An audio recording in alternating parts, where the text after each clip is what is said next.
Hey everyone, so 20 years ago was 1999, and 1999 I always tell people is one of the best years in cinema.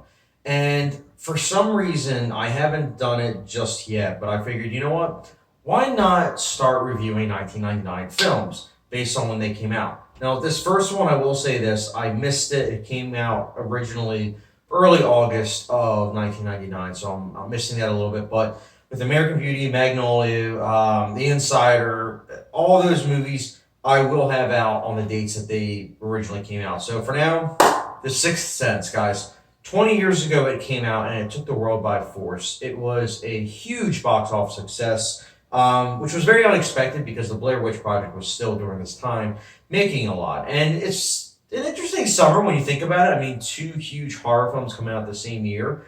The Sixth Sense was very unexpected, though. I mean, it was a first-time director, M. Night Shyamalan, who most people now know as very mixed. You have some people that really like M. Night Shyamalan, even though they don't like some of his work, and then you have other people that really hate his work, even his original film, The Sixth Sense. But I have to say, The Sixth Sense, written and directed by M. Night Shyamalan, it's about a boy who communicates with spirits and seeks the help of a disheartened child psychologist.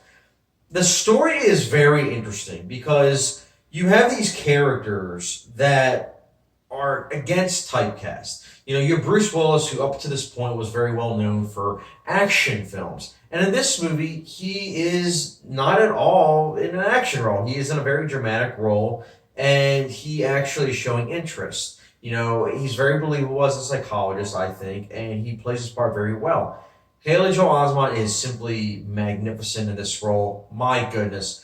This was one of the first films that I actually saw where I was like, holy cow, this shows that child actors can actually act. Like, my goodness, he knocked it out of the park. Toni Collette's also in this, as well as Olivia Williams.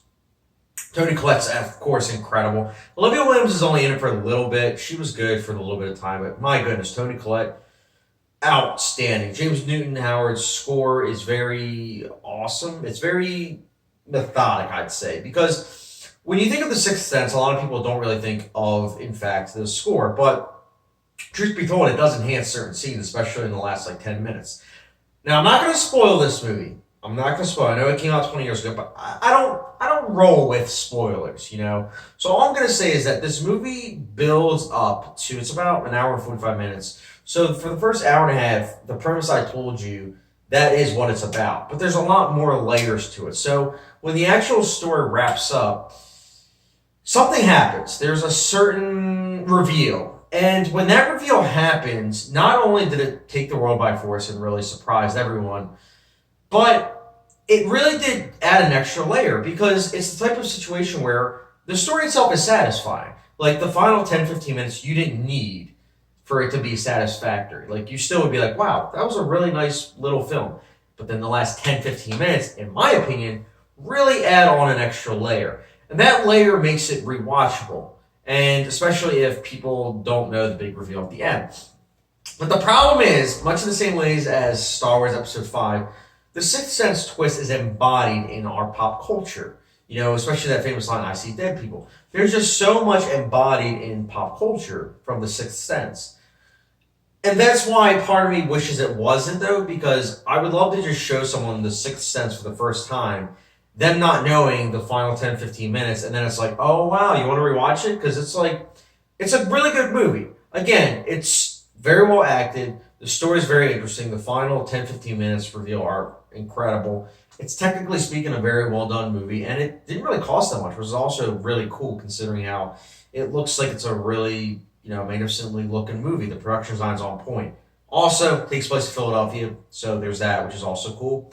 But overall, I have very few flaws with The Sixth Sense. It's not one of my all-time favorites, but if I was very young in 1999, but if I was a critic back in 1999, this definitely would have reached my top 10 list because it's a really well-made movie.